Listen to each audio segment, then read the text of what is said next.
Okay, me that say mo but was what the worker the citizen. The citizen and what dia bay say Ukraine a year open year friend George Akufu Dampare a mampani body din say o ma me IGP no open year friend Alhaji Mahama or the atuja or the citizen the worker tell say IGP Dr. George Akufu Dampare ofata papa ofata say odi IGP no obedi na aya akono nti Ghana fo nyina nso enta na chi Supreme newspaper eni kura me ana odi abasa no kura nie okujeto abrakwa a wetimi hu omampani beneficiary eti ehunfoni ne ne ekoso nyina na eho infoni wo de aba Daily Graphic mo na Daily Graphic nso wo de aba na o chesisi ya process adwumako no ahohye abam yes action abam obi ekeka no ho say ya special anti-armed robbery squad womo ene bebo mpempe wo Eastern region womo wie so omdo mani akire Bono East region womo bebo mpempe because womo hwepete takramu a saa amanta mienu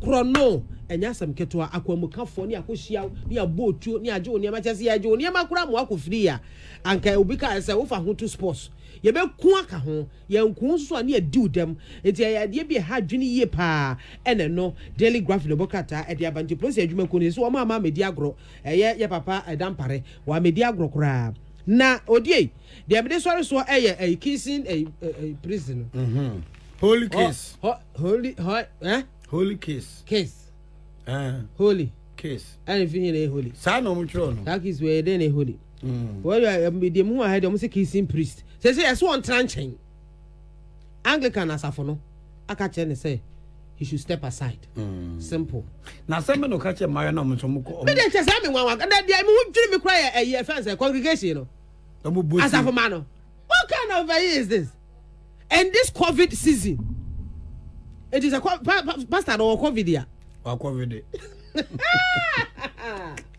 what's over no COVID ya oh my god okay me share that anti me because me abai one back me share last abai one them say 3 girls na omo capture wo last abai no person obeye yeah no person obeye ba wan feel no ye dey pege opege na no wan pege ne ha pege na no na papa pani no pege abai no pege na say papa no COVID ni bi e ana wo yare bi wonu mu pege de yare na ka so nkakrama okay mi momu de say publicly ni de antwa yi na ga wo yare private de aka say na ani ehu anya ta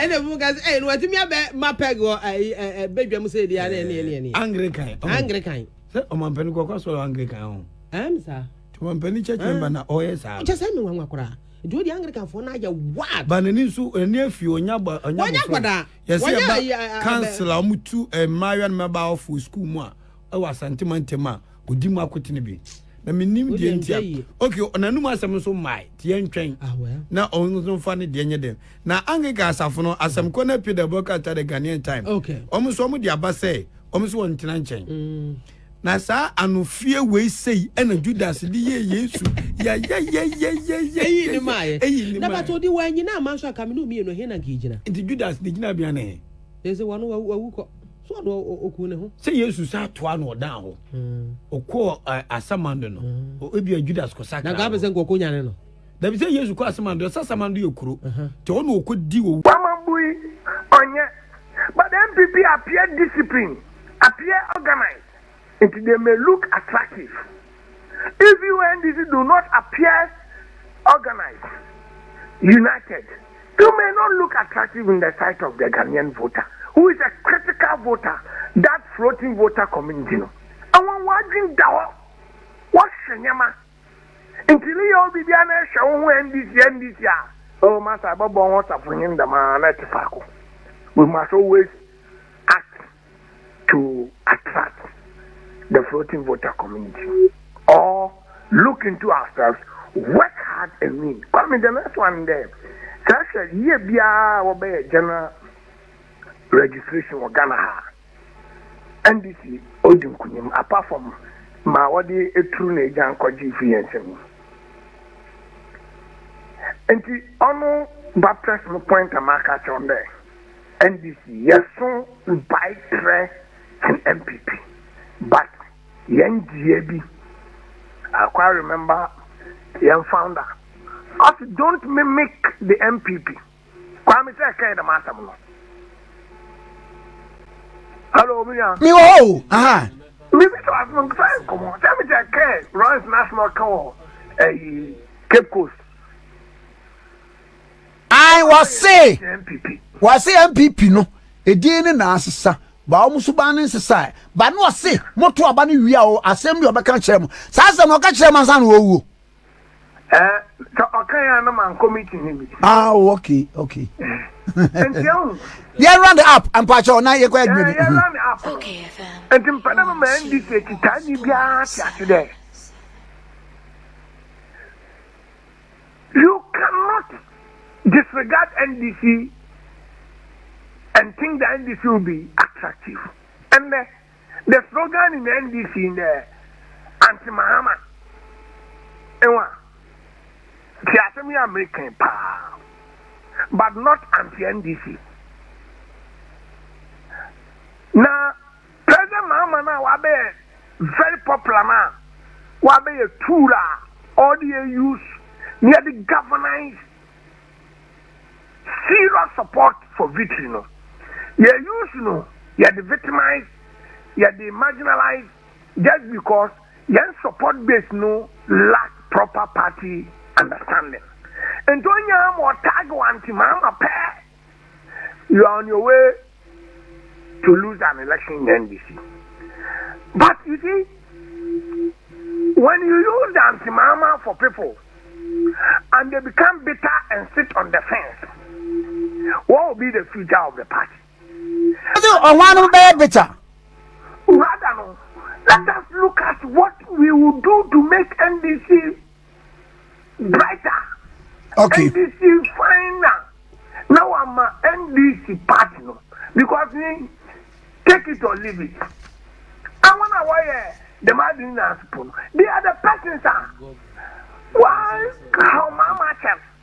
But Fantifuya or Casabo friend or Chelkumia. Kwame Minsa KBS Ministry. Kumasi. Now one would be President Mama Tempa under the Fonka Games.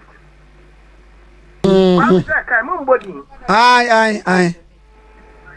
You do baby. But then I will animal to be I want they will be the first to say there anti-Mahama. They will say anti-NDC. Well, they have no ground. Okay. But I've said this thing because the platform here is so big and well listened. Into Nameka NDC for there. See, you boy NDC won't buy you win election because NDC no be alone. But Nebo, I'm for out of the view say the candidate Mahama and Kofun now the person of Mahama no, and rather than the focus should be on that personality now. And the mistake or what am I doing? Daddy, I will but me and you know, Papa. Daddy, Inti say, Uba, we ask next to see Abo Bray, and she better sound near for Kwame Kroma Abadia. Where was ya? Was Yama, Wogua Paya, Wogubima? Inti no woman there, nobody dispute the fact that Mampeni Mama. Why Nimpakasi? No feeling for no Bayakasi. Friend is NDC na a man so. That is it. It is NDC now. I'm why if you don't protect the NDC and you think and it is a selfish. But sir, are you solo? So